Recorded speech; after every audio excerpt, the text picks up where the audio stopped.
오늘의 성경명장식은 잠언서 16장 4절과 마태복음 26장 23절에서 24절, 마태복음 16장 23절 말씀입니다. 잠언서 16장 4절만 제가 읽어드리겠습니다. 잠언서 16장 4절, 잠언 16장 4절 말씀. 여호와께서 온갖 것을 그 시음에 적당하게 지으셨나니 악인도 악한 날에 적당하게 하셨느니라. 이는 하나님의 말씀이라. 이 시간에 넥성가대 찬양 읽겠습니다.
감사합니다. 저희가 지금 수요 예배를 찬양 예배로 변경이 되고 난 다음에 예배 설교 시간이 좀 이렇게 정해져 있습니다. 그래서 제가 좀 설교 말씀을 좀 빨리 하더라도 여러분 양해를 좀 부탁드리겠습니다. 오늘 본문 말씀이 잠언서 16장 4절 외에도 마태복음 26장 23절과 24절, 그 다음에 16장 23절 세 군데가 되는데요. 잠언서 16장 4절을 보게 되면은 악인도 악한 날에 적당하게 쓰신다라고 말씀을 하고 있습니다. 우리가 거짓말하고 위선자, 죄에 대해서 뻔뻔하고 파렴치한 사람들을 보게 되면은 악한 사람이야, 저 사람도 하나님이 만세전에 악하게 택한 거야 하면서 잠언서 16장 4절 말씀을 가끔 인용을 합니다.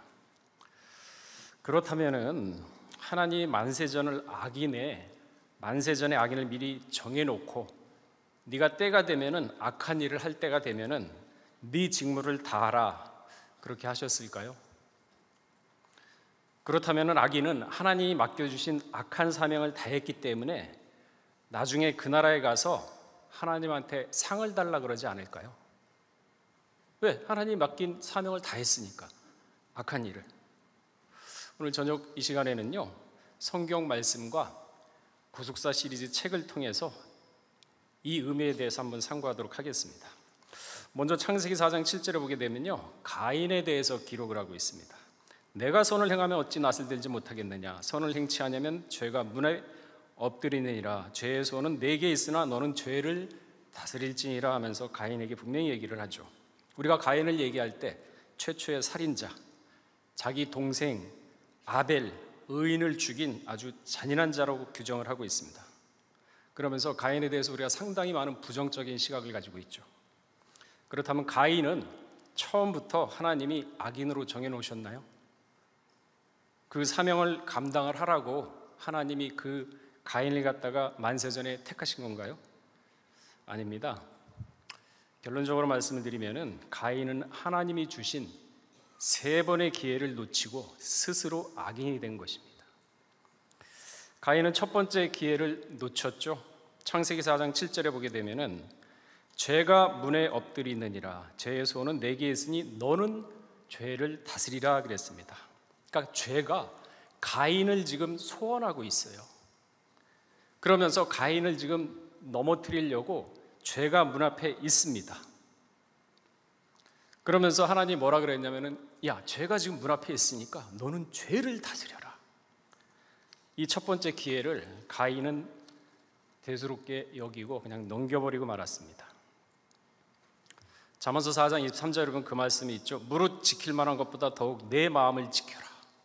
생명의 근원이 이에서 남이니라. 생명의 근원이 마음에서 난답니다. 마음을 지키지 못하기 때문에 사람이 사람 얘기를 듣고 좌우로 치우치고 죄가 와서 자기를 갖다 삼키려고 함에도 불구하고 마음을 지키지 못하기 때문에 죄한테 속박이 돼가지고 넘어가는 거 아닙니까? 하나님이 사람을 모르게 했어요? 지키지 못할 그럴 가인에게 죄를 다스리라고 명령을 했겠습니까? 능히 할 수 있기 때문에 했는데 가인이 안 한 겁니다. 베드로도 사단이 청구를 했죠. 누가복음 22장 31절에서 32절 말씀을 보시게 되면요, 시몬아 시몬아 사단이 밀가부로 타려고 너를 청구하였으나 그러나 내가 너를 위하여 믿음이 떨어지지 않기를 기도했다 그랬습니다. 너는 돌이킨 후에 내 형제를 굳게 하라. 분명히 베드로한테 믿음이 떨어지지 않게 돌이킨 다음에 형제를 굳게 하라고 얘기를 하고 있지 않습니까? 사단이 베드로를 청구했는데 베드로는 그것도 몰라요. 하나님은 그 영적으로 보고 있거든요. 가인 역시 마찬가지로 죄가 소원을 했는데 모릅니다. 근데 하나님 가르쳐 줬어요. 베드로도 하나님 예수님 가르쳐 줬지 않습니까? 얼마나 큰 복입니까? 아니, 예수님의 수제자 베드로도 사단이 청구할 정도인데 우리는 안 하겠습니까? 당연히 하죠. 정신 차려야 됩니다. 지금은요, 다니엘 12장 10절의 시대예요. 다니엘 12장 10절에 뭐라 그랬습니까? 많은 사람이 연단을 받아 스스로 정결케 한다 그랬어요. 스스로 정결케 하며 회개할 것이나 악한 사람은 악을 행하리니 악한 자는 아무도 깨닫지 못하되 오직 지혜 있는 자는 깨닫는다 그랬습니다. 창세기 4장 7절에 뭐라고 그랬습니까? 죄의 소원, 죄의 소원. 여러분 창세기 4장 7절 한번 찾아보세요. 죄와 소원 옆에 일자라고 써 있죠. 그 일자 밑에 뭐라고 써 있습니까? 밑에 사모한다. 죄가 와서, 사단이 와서 유혹을 하니까 마음을 다스리지 못하고 오히려 그걸 사모해요. 그러니까 넘어가는 겁니다. 다니엘 12장 10절에 스스로 연단을 받아 정결케 한다 그랬지 않습니까? 베드로전서 5장 8절에 보게 되면 근신하라 깨어라 너희 대적 마귀가 우는 사자같이 두루다니며 삼킬 자를 찾나니. 지금 그러고 있어요. 가인도 그렇고 베드로도, 예수님 수제자 베드로도. 우리 안 그러겠습니까? 지금도 믿는 성도 삼키려고 돌아다니고 있다고 분명히 얘기하고 있지 않습니까? 아, 영물인데 보이나요? 영인데?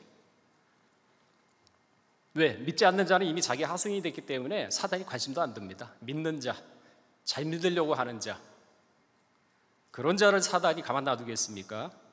믿으려고 애쓰는 성도들, 힘쓰는 성도들, 기도하고 말씀 받으려고 애쓰고 분주하게 교회 왔다 갔다 하는 성도들, 사단이 가만 놔두겠어요? 왜? 계시록 12장 12절에 뭐라 그랬습니까? 자기의 때가 얼마 남지 못한 거 알기 때문에 물귀신 작전으로 끌어가는 거예요. 왜 이렇게 영적으로 깨어있지 못하세요? 어디로 갔겠습니까? 계시록 12장 12절에 보게 되면 자기의 때가 얼마 못된 줄 알므로 크게 분내어 너희에게 내려갔음이더라 하고 분명히 얘기하고 있지 않습니까? 아니 영인데 어디로 갔겠어요? 사람 마음속에 가지. 그 마음을 다스리지 못하니까 가인처럼 넘어가고 베드로처럼 넘어갈 뻔하고 그러고도 정신없이 살고 있지 않습니까? 지금 때가 어느 때인데. 그러니까 사람들이 허탄한 곳에 마음을 뺏기고 가장 약한 부분, 물질에 약하고 돈에 약하면 그것 공격하죠. 권력에 약하면 권력 공격합니다. 이성에 약하면 공격합니다. 그래서 실족하게 만들지 않습니까? 이 간사하고 아주 사악한 사단의 계략인데도 모르고 정신 놓고 살고 있어요. 지금 아주 영적인 때인데 이걸 구분 못하면 어떡합니까? 스스로 정결케 되나니 악인은 못 깨달아요. 버렸습니다. 왜 그러느냐? 못 깨달게 만드느냐? 하나님이 그렇게 만들었어요. 마태복음 13장 14절에서 15절을 보게 되면 명확하게 나와 있죠. 마태복음 13장 14절 15절을 보게 되면 이사야 예언이 저에게 일렀을 때 너희가 돌이켜 들어도 깨닫지 못할 것이요 들어도 보기는 보아도 알지 못한다 그랬어요. 말씀 대주고 해도 알지 못합니다. 왜? 세상이 꽉 찼기 때문에. 몰라요. 13절에 보면 이 백성들의 마음이 완악하여져서 그 귀는 듣기에 둔하고 마음이 완악하답니다. 마음이 착한 양심이 아니라 완악해요. 그래서 듣긴 들어도 모른답니다. 눈을 감았으니 이는 눈으로 보고 귀로 듣고 마음으로 깨달아 내게 고침을 받을까 두려워함이라. 오히려 하나님이 회개하고 돌아올까 두려워하고 있어요. 말씀 듣고 양심이 요동치고 잘못했구나, 내가 회개해야 됐구나 그러면서 돌아올까 봐 하나님이 두렵다고 했습니다. 바로가 그랬죠. 로마서 9장 17절에 보게 되면 성경이 바로에게 이르시되 내가 이 일을 위하여 너를 세웠으니 곧 너로 말미암아 내 능력을 보이고 내 이름이 온 땅에 전파되게 함이로다. 바로를 통해서 하나님이 유명해지려고 바로를 택했다고 얘기했습니다. 그럼 바로를 만세 전에 하나님이 악인으로 택한 건가요? 그럼 바로에게는 기회가 없었을까요? 그 밑에 22절에 보게 되면요, 만일 하나님이 그 진노를 보이시고 그 능력을 알게 하고자 하사 멸하기로 준비된 진노의 그릇을 오래 참으심으로 관용하시고, 관용했다 그랬어요. 관용이 뭡니까? 관용이라는 뜻이 남의 잘못을 너그럽게 받아들이거나 용서함 또는 그러한 용서를 관용이라 그래요. 바로를 하나님이 관용하고서 기다리고 있었습니다. 분명히 그게 성경에 나와 있죠. 관용의 기회를 베풀었지만 그 기회를 잡지 않자 하나님은 그를 오히려 강팍하게 했어요. 왜? 깨닫지 못하게 했습니다. 듣긴 들어도 너는 필요 없다. 왜? 관용해도 안 듣거든요. 기회를 놓친 거죠.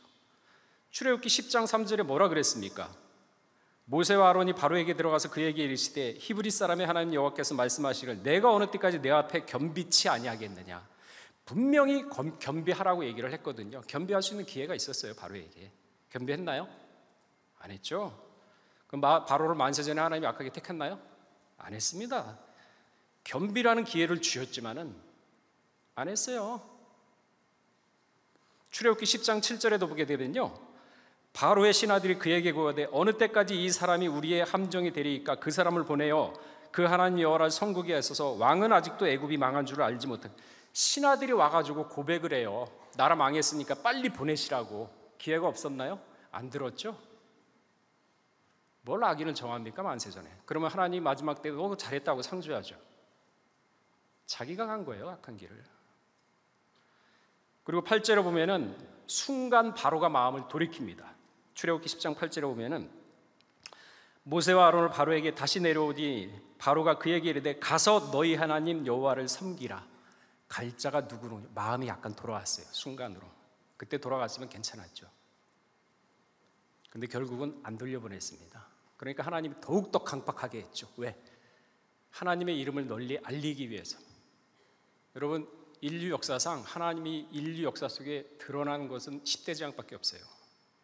하나님의 존재를 나타난 것은 10대 재앙 하나밖에 없습니다. 그 10대 재앙을 통해서 하나님이 당시, 지금이야 이제 하나님 모르는 사람 없죠.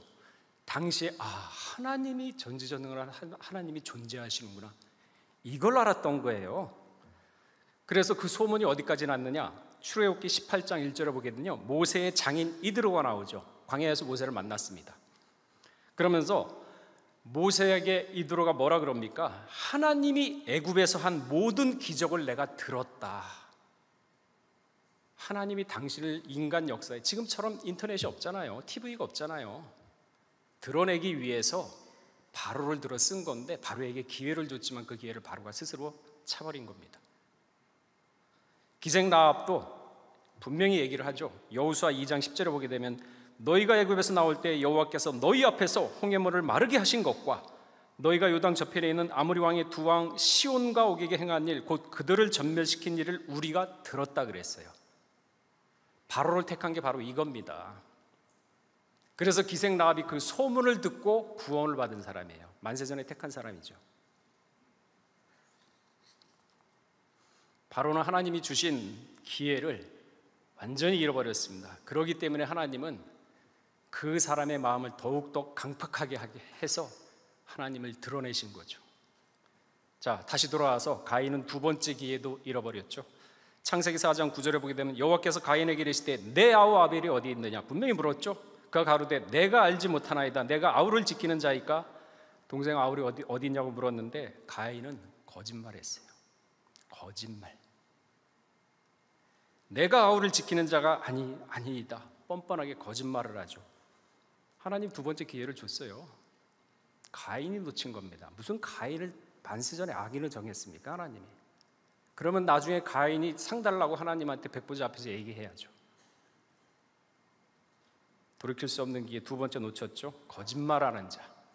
시편 5편 6절에 거짓말하는 자 멸하신다고 분명히 얘기를 하고 있습니다. 피 흘리기 즐기는 자, 속이는 자 하나님이 싫어한다고 분명히 얘기를 하고 있습니다. 거짓말 너무 쉽게 하죠. 한번 생각해 봐야 될 거예요. 이제. 잠언서 6장 19절에 뭐라 그랬습니까? 거짓을 말하는 망령된 증인, 망령된 증인이라 그랬어요. 및 형제 사이를 이간질하는 자, 거짓말로 이간질한다 그랬어요. 그거 가만 놔두겠습니까, 하나님이? 두렵게 믿어야지. 왜 하나님을 두렵게 믿지 않나요?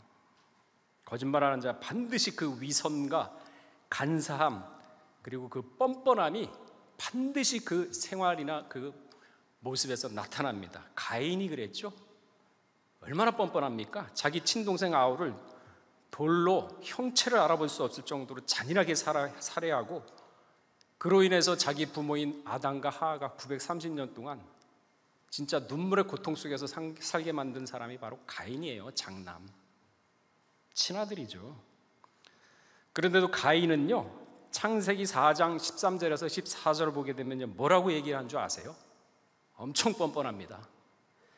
가인이 여호와께 구하되 내 죄의 벌이 너무 중하여 견딜 수 없나이다. 주께서 오늘 이 지면에서 나를 쫓아내시온즉 내가 주의 낯을 배웁지 못하리니 내가 땅에서 피하여 유리하는 자가 될까? 물은 나를 만나는 자가 나를 죽일까 겁난다 그랬어요.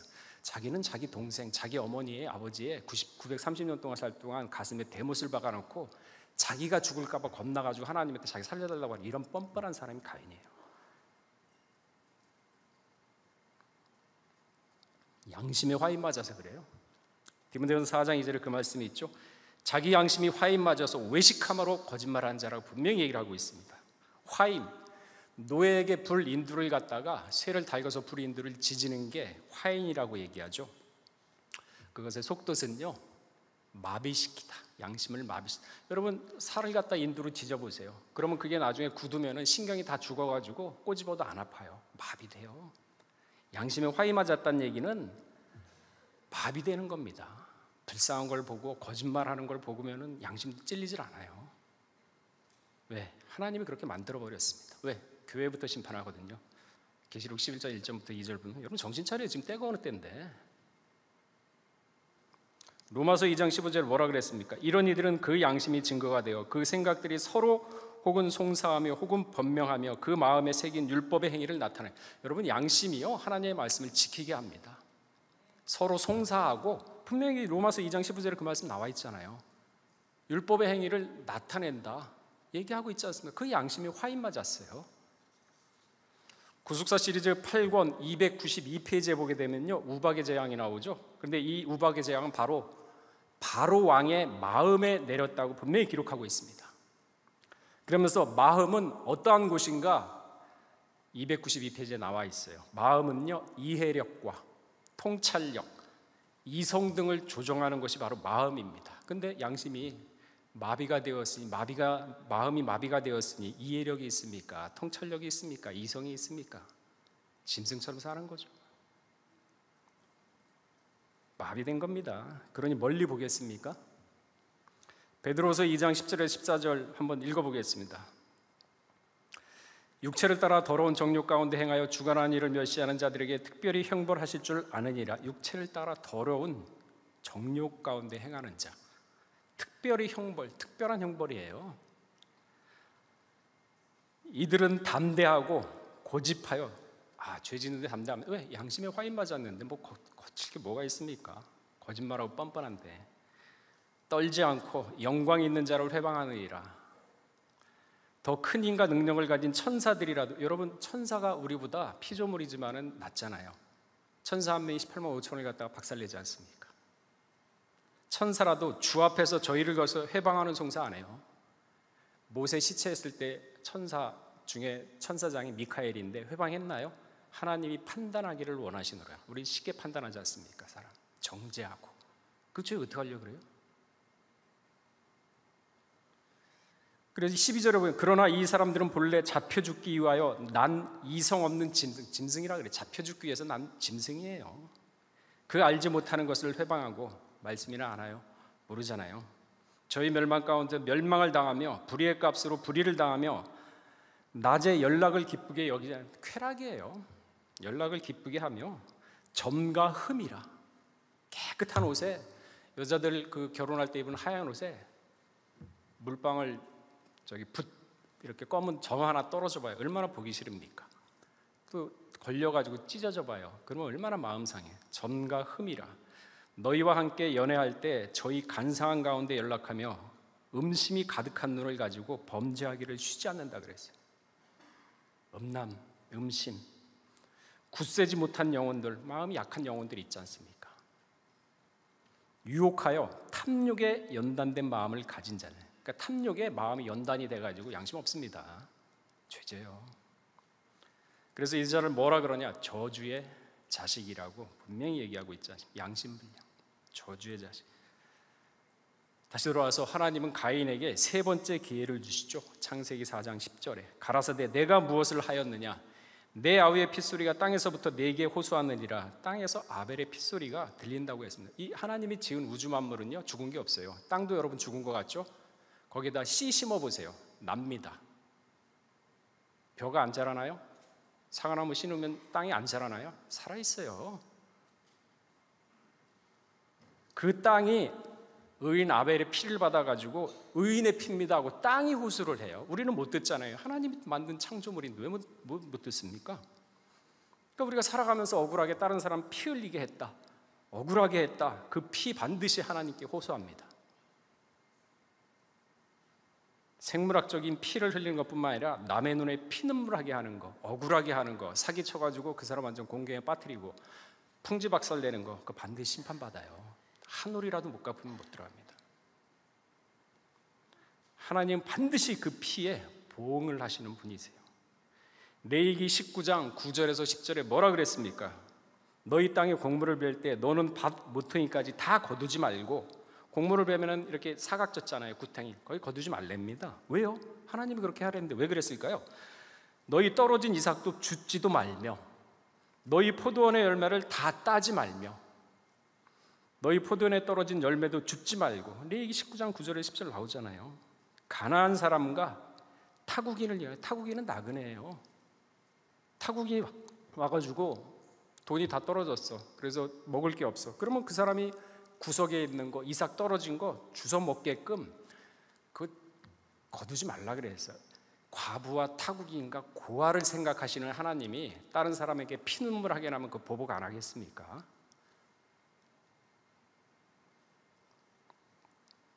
하물며 제사를 받고 의인이 된 아벨의 피를 하나님이 모르시겠습니까? 모른 체 하겠습니까? 의인의 아벨 피보다 더 나은 피가 예수 그리스도의 피예요. 골고다 언덕에 땅이 받았잖아요. 그 피를 갖다가 부정하고 그거를 해방한다 그러면은 영원히 구원 못 받습니다. 두렵게 믿어야 돼요. 지금 그럴 때입니다. 하나님이 이처럼 가인에게 3번의 기회를 주셨지만 3번, 삼수죠. 삼수는 하늘의 수입니다. 하늘의 기회를 가인에게 다 줬지만 그 하늘의 기회를 다 스스로 차버린 게 가인입니다. 그래서 악인의 반열에 올라간 거죠. 그래서 인본주의의 조상이 됐고 물질 만능주의의 조상이 됐고 내세보다 현세의 계략을 추구하는 조상으로서 악하게 쓰임을 당한 것은 자기 스스로 악한 길을 갔기 때문에 하나님이 깨닫지 못하게 만들어서 악하게 쓴 겁니다. 만세전에 정했습니까? 아니요. 가인도 여러분 하나님의 성호가 엘로힘이 있죠? 그거는 우주 만물을 창조했을 때 전지전능하신 하나님 엘로힘 씁니다. 그러나 여호와라고 쓸 때는 여인의 후손이 왔을 때 하나님이 구속사를 갖다가 이루시는 분일 때는 여호와라는 성호를 써요. 그런데 가인이 태어났을 때 하와가 신앙 고백을 했는데 내가 여호와로 말미암아 등남하였다 그랬습니다. 하나님이 주신 아들이라 그랬어요. 하와는요 여호와라는 이름을 썼지 엘로힘이라는 이름을 안 썼어요. 아, 구속사에서 태어난 아들이 가인이구나. 여인의 후손으로 착각했어요. 하와. 얼마나 기도하고 얼마나 공을 들였겠습니까? 그런데 악하게 됐잖아요. 제가 얘기한 거 창세기 족보의 가인에 보면은 다 나와 있습니다. 여호와라고 했어요. 구속사를 이룰 때는 하나님이 여호와라는 이름으로 성호를 쓰십니다. 가인 태어날 때 여호와라 그랬어요. 구속의 여인의 후손으로 착각했죠. 이런 사람이었어요. 하나님 무슨 악인을 정했습니까? 가인을. 자기 스스로 갔기 때문에 하나님이 깨닫지 못하게 해서 악하게 쓴 거지. 돌이키지 못하게 해가지고. 그렇다면 회개를 맡았던 12제자의 회개를 맡았던 가룟 유다는 하나님이 미리 악인으로 정했나요? 요한복음 6장 70절에 보게 되면요, 예수께서 대답하되 내가 너희 12를 택하지 않냐. 가룟 유다도 택했어요. 금식하고 기도하고. 그러나 너희 중에 한 사람은 마귀라 그랬어요. 예수님이 마귀를 택한 겁니다. 금식하면서 12기들을 택했는데 하나는 마귀라고 분명히 얘기를 했습니다. 그러면 머리에 뿔나고 삼지창 들고 뒤에 꼬리가 있는 마귀였나요? 그 행위를 보고 마음 상태를 보니까 악하다 이거죠. 마귀 같다 이거지. 그러나 가룟 유다는 역시 돌이킬 수 없는 기회를 스스로 차버리고 말았습니다. 마태복음 14장 18절에서 21절을 보게 되면요, 다 앉아서 먹을 때 예수께서 가라사대 때 내가 진실로 너희에게 이르니 너희 중에 한 사람 곧 나와 함께 먹는 자가 나를 팔리라 하신대 저희가 근심하여 하나씩 여짜오되. 12제자가 있는데 물어봤어요. 예수님이. 그러니까 근심을 하죠.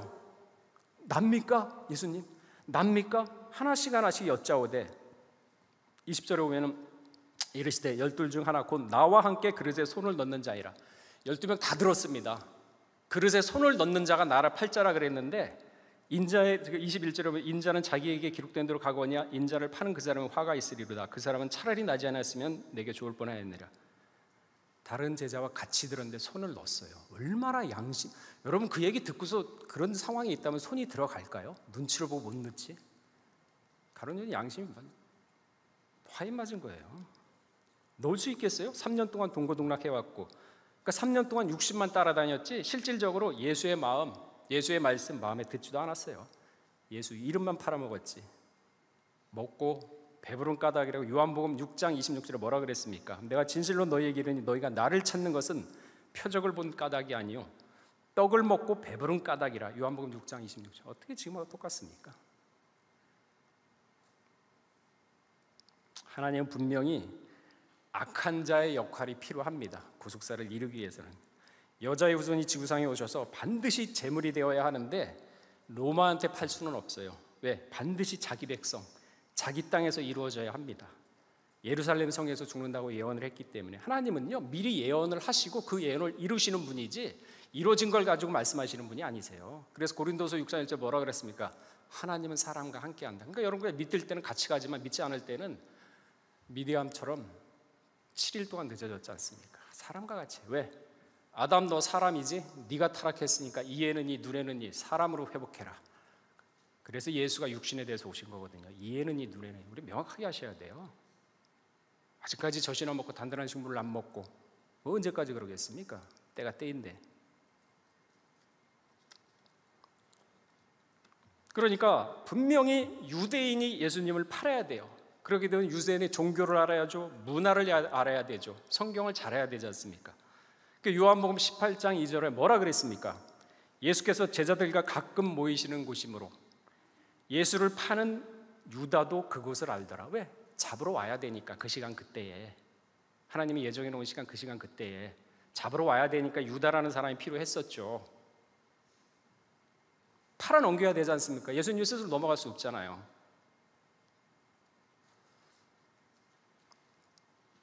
그런데 만일 우리가 한번 생각해 봅시다. 성경이면 구속사를 다 읽으셨으니까 그만큼 이제 충분한 영적 지식이 있을 거 아닙니까?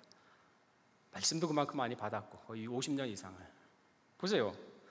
가룟 유다가 거기에서 만일 손에 떡을 안 넣고 회개했다면 어떻게 됐을까요? 분명히 하나님 악한 자가 필요하거든요. 악한 역할을 할 사람이 필요해요. 그러면 가룟 유다를 빼내고 다른 사람 집어넣습니다. 분명히 예수님이 떡 조각을 줬거든요. 요한복음 13장 30절에 뭐라 그랬습니까? 안 받았어야지. 요한복음 13장 30절에 보게 되면 유다가 그 조각을 받고 나가니 밤이로라. 왜 받았습니까? 그러면 가룟 유다를 만세전에 택했나요? 분명히 기회가 있었어요. 악한 길을 스스로 갔기 때문에 악하게 하나님이 쓴 겁니다. 안 받았으면 됐잖아요. 양심의 화인 맞아서 회개에게 놓쳤죠. 스스로 악한 길을 가니까 하나님이 쓰신 것이죠. 가룟 유다는 천국 같은 기회를 놓쳤습니다. 그렇다면 에서는 어땠을까요? 에서도 히브리 12장 16절 17절 회개의 기회를 놓쳤다 그랬어요. 장자권을 팔았거든요. 하나님이 아담을 잃어버리는 장자를 잃어버리고 하나님의 가장 큰 관심사는 장자의 총애입니다. 장자를 회복하는 겁니다. 그 장자권을 갖다가 소홀히 여겼던 죄가 에서에게 있었어요. 그냥 뭐 에서를 갖다 만세전에 뭐 저기 악한 일로 택한 거 아닙니다. 장자권을 빼앗겼어요. 장자권을 소홀히 여겼는데 지금처럼 뭐 프린터 해가지고 장자권 넘기겠습니다 하면서 빨간 도장에다가 A4 용지에 글씨 써가지고 인간 꽉 찍어가지고 넘겼나요? 말 한마디로. 왜 그때 하필 배가 고파가지고 왜 그때 떡 팥죽 한 그릇이 보여가지고 쉽게 그냥 넘길게.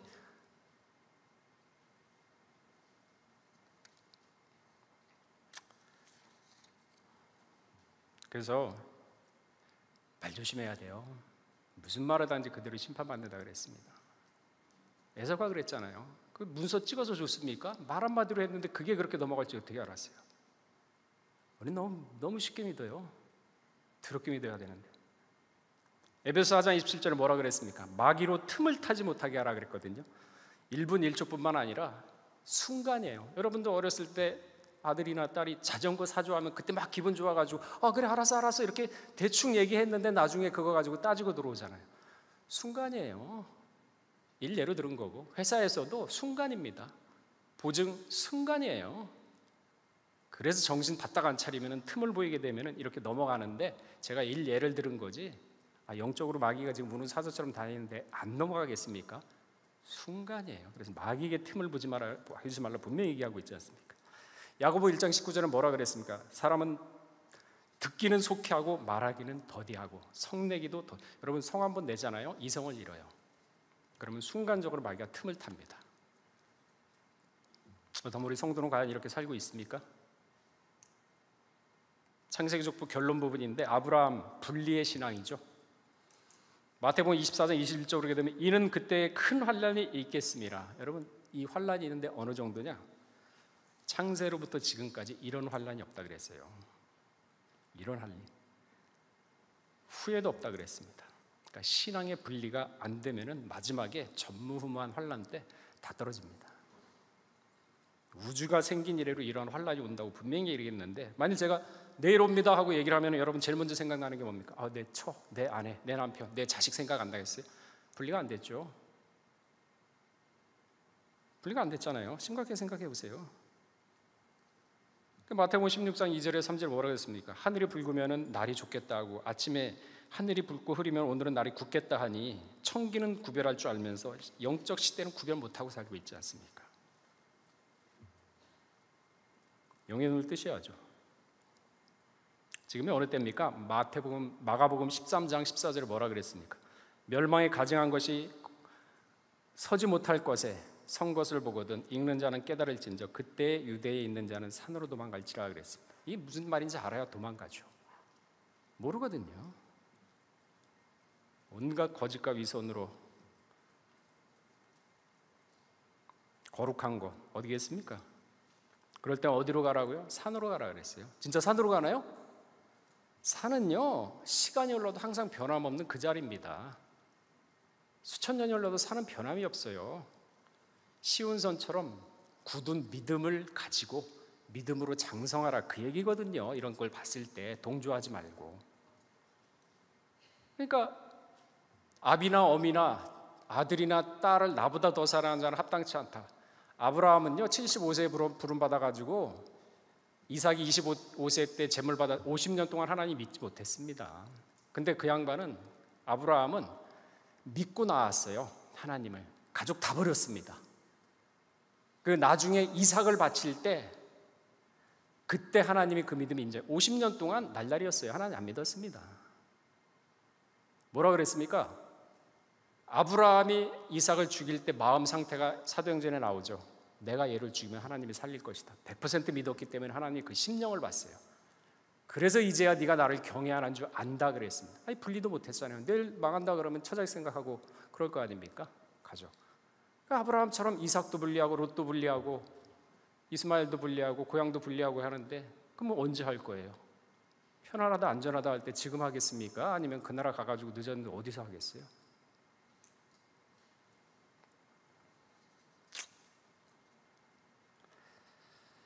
마태복음 15장 마가복음 7장에 보면은요 가나안 여자 수로보니게 여인이 나옵니다. 자신의 딸이 귀신이 들려서 죽게 되자 예수님이 자신의 동네를 지나간다는 소문을 듣게 되죠. 그래서 이 여자가 그 소문을 듣고 나와가지고 고래고래 소리를 지릅니다. 살려달라고. 자기 딸 좀 살려달라고. 울고불고 난리가 났죠. 얼마나 안쓰러운지 제자들이 예수님한테 간청을 하죠. 그 말씀이 언제 있습니까? 마태복음 15장 23절에 보게 되면요 15장 23절에 예수는 한 말씀도 대답지 소리 지르고 살려달라고 울고불고 난리쳐도 대답도 안 해요. 예수님. 제자들이 와서 청하여 말하되 그 여자가 우리 뒤에 소리를 지르니 보내소서. 우리 좀 제발 보내소서. 너무 안타깝고 너무서 진짜 어떻게 해야 될지 모르겠습니다. 예수님 우리 좀 보내가지고 저 사람한테 무슨 말이라도 전해주고 좀 끌고 와가지고 고쳐주든지 하십시오. 그때 예수님 한 말씀도 안 해요. 그러면서 뭐라 그랬습니까? 자녀에게 줄 떡을 개한테 주지 못하겠다 그랬어요. 그러면은 그 여자가 그 얘기를 딱 듣고서 뭐라 그랬습니까? 맞습니다. 옳습니다. 개도 주인의 상에서 떨어지는 음식을 먹고 삽니다. 예수님 놀랬죠. 그럼 이 여자가 만세 전에 악인으로 정함을 받았다고 택함을 악인으로 정했다 그러면은 고쳐주지 말고 예수님 그냥 가셔야죠. 그렇잖아요. 뭘로 그랬습니까? 믿음으로. 딸아 내 믿음대로. 여러분 잘 들으셔야 돼요. 내가 너 딸 고쳐주겠다 했습니까? 네 믿음대로 되라 그랬습니까? 자기 딸 낳는 게 믿음이잖아요. 100% 믿은 거예요. 아브라함처럼. 두 마음을 푸니까 안 된다고 얘기를 하지 않습니까? 그리고 마태복음 15장 23절에 보게 되면요 자녀에게 줄 떡이라 그랬습니다. 그러니까 예수님이 이 땅에 오셔가지고 막 능력을 베푼 게 아닙니다. 정해진 양이 있어요. 그 양과 능력이 있습니다. 그러니까 자녀에게 줄 떡을 너한테 못 주겠다고 분명히 얘기를 했거든요. 근데 그 여자한테 가나안 여자 수로보니게거든.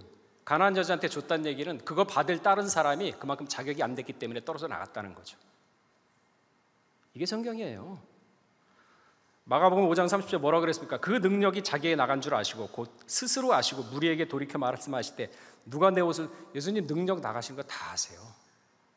그냥 막 주는 거 아닙니다.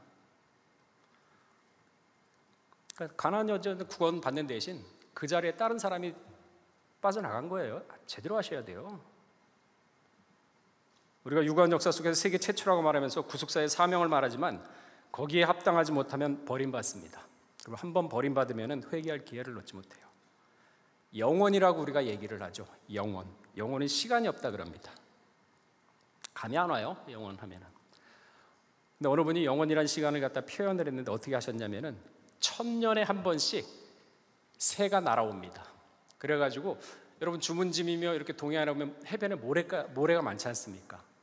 그거 한 줌 딱 찌면 거기에 얼마나 모래가 실릴까요? 수십만 개씩 잡히겠죠. 근데 새가 날라서 그 수십만 개 중에 하나 눈에 안 보이는 거, 그거 하나를 찝어가지고 옮깁니다. 그리고 1000년이 지나고 난 다음에 다시 또 와서 그거 하나를 옮겨요. 그러면은 주문진에 있는 거 옮기려면 얼마나 걸리겠어요? 근데 그 새가 지구상에 있는 해변에 있는 모든 모래를 다 옮길 동안 영원이라는 시간은 계속됩니다. 그 영원이라는 시간이 계속될 때 지옥에 있다고 생각을 해보세요. 반대로 천국에 있다고 생각을 해보세요.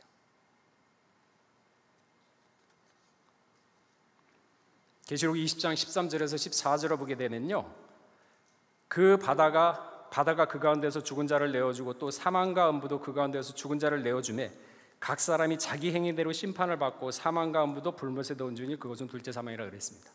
여러분 죽잖아요. 바다에 빠져 죽든지 뭐 불에 타 죽든지 아니면 뭐 자연사에서 뭐 땅에 묻혀서 다 없어지든지, 그날 되면요 바다에서 죽은 사람이고 다 그 원소를 다 찾아옵니다. 그래서 육신까지 다시 살려요. 그 육신까지 다시 살려요. 예수님 변화했을 때 어떻게 했습니까? 손 못 자국 있었죠. 도마한테 만져보라 그랬지 않습니까? 다 살려요. 고통 그대로 느낍니다. 감정 지금 있는 거 그대로 느껴요. 이 상태 그대로 지옥에서 영원 동안 있어 보세요. 인생 7, 80이에요. 왜 그렇게 구차하게 삽니까? 데살로니가전서 5장 23절 뭐라 그랬어요? 평강의 하나님이 친히 너희로 온전히 거룩하게 하시고 너희 온 영과 혼과 몸이 우리 주 예수 그리스도 강림하실 때까지 흠없이 보존하라고 분명히 얘기했죠. 왜 문신하고 왜 자해합니까?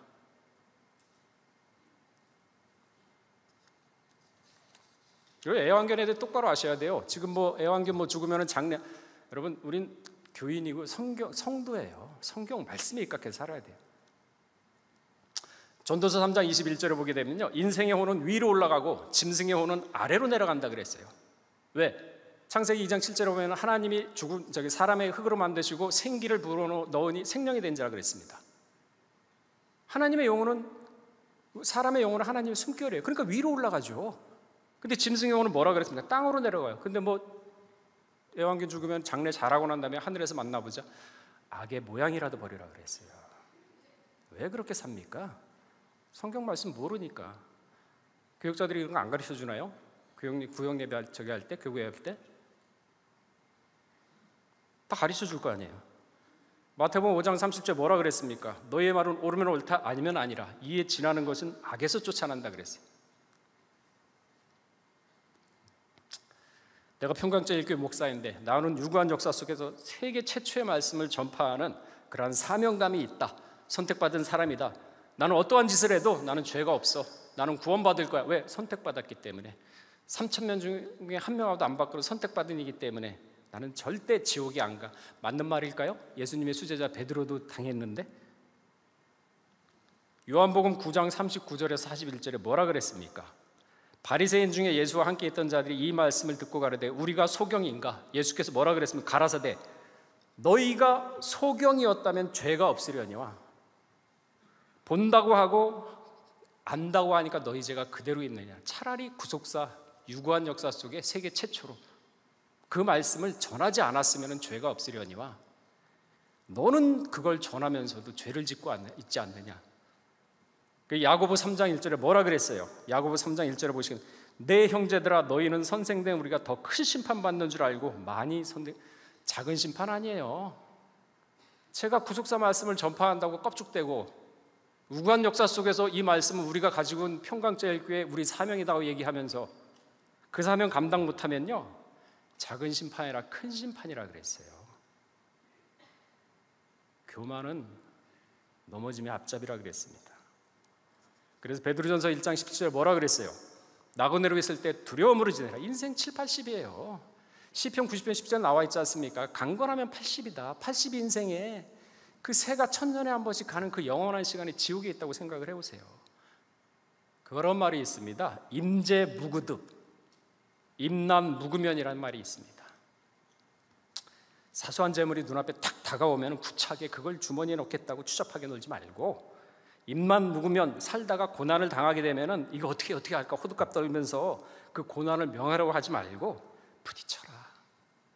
맞바닥 쳐서 이겨내고, 그리고 그러면서 신앙이 한 단계 더 성숙해라. 왜 입만 묵으면 아닙니까? 구차하게 뭐 고난을 면하려고 그러냐. 그래야 독수리 같은 신앙 올라갈 거 아니야. 그 얘기예요. 시험과 고난은 사람의 마음을 강하고 단단하게 합니다. 그래서 심판의 날에 올바로 서게 합니다. 바위에 짚게 합니다. 그래서 잠언서 17장 3절에 뭐라 그랬습니까? 하나님은 사람의 마음을 연단하신다라고 분명히 기록하고 있습니다. 우리 성도들 기복신앙 바라지 마세요. 교회는요, 재물 돈 벌려고 복 많이 받으러 오는 곳이 아닙니다. 기복신앙은 옛날에 서당당에다 물 떠다 놓고 잘 되시옵소서, 가난하니까 먹고 살게 해달라고 한 게 기복신앙이 그대로 토속신앙이 교회에 들어온 겁니다. 교회는 뭐라 그랬습니까? 빌립보 4장 13절 말씀에 내게 능력 주시는 자 안에서 모든 것을 할 수 있다 그랬어요. 그거 안 하고 뒷짐지고서 감나무 밑에서 감 떨어지길 바라면서 복 주시옵소서, 복 주시옵소서. 복 안 주니까 딸들, 아들, 딸 뭐라 그럽니까? 엄마는 교회 열심히 그렇게 다녔는데 왜 우리 집은 이 모양 이 꼴이야? 잠언서 19장 3절에 그 말씀이 있죠. 사람이 미련함으로 자기 굴을 굳게 하고 마음으로 여호와를 원망한다 그랬어요. 잠언서 19장 3절에 그 말씀이 있지 않습니까? 기복신앙 버리세요. 교회는요, 영혼이 잘 되면 범사에 잘 됩니다. 그리고 국사 시리즈 7권에 안식일 자세히 읽어보세요. 거기에 보면 복 받지 않아도, 받게 하지 말라 하더라도 복 주는 비결 나와 있습니다. 첫째 날부터 여섯 날까지 사장 눈치 보지 말고 100만 원 받으면 200만 원, 300만 원 그만큼 노력을 해주시고 사람 눈치 보지 마세요. 요령 피우지 마시고. 그리고 일곱째 날 안식일에 와가지고 온전히 자신을 드리세요. 그럼 첫째 날부터 여섯 날까지 온전히 다 온전한 7일이 된다 그랬습니다. 날에 복 줬다 그랬어요. 다시 한번 집에 돌아가셔가지고 안식일날 다시 한번 읽어보시기 바랍니다. 말씀을 정리하겠습니다. 하나님은 만세 전에 악인을 정해놓지 않았습니다. 다만 악하게 해야 할 일은 이미 하나님이 정해놨습니다. 스스로 악한 길을 가는 자를 하나님은 악하게 쓰실 뿐입니다. 마지막 부활 때 지금까지 지구상에 왔던 모든 사람들 총 부활합니다. 악인, 선인 할 것 없이 다 부활한 다음에 하나님 백보자 앞에 심판받습니다. 그때 자신의 입으로 자신이 한 모든 죄를 스스로 고백한 다음에 좌양자우양우합니다. 만일 사람이, 하나님이 악한 사람을 미리 정해놓고 너 악한 일을 잘했다, 네 사명 감당 잘했다 그러면 백보자 앞에 섰을 때 하나님한테 항변할 수 있죠. 하나님이 나 이렇게 임무를 맡겨서 나 열심히 악한 일을 했습니다. 왜 상을 안 주십니까? 아니요, 하나님 악한 안 정했습니다. 지가 가니까 하나님이 악하게 그냥 만들어버린 겁니다. 기회 많지 않습니다. 하나님이 악한 일을 하라고 미리 정해주셨고 그 일을 충실히 수행했으니 우리가 상 달라고 한병 못해요. 잠언서 4장 23절 아까도 말씀드렸지만 무릇 지킬 만한 것보다 더욱 내 마음을 지키라, 생명의 근원지 이에서 남이라 그랬습니다.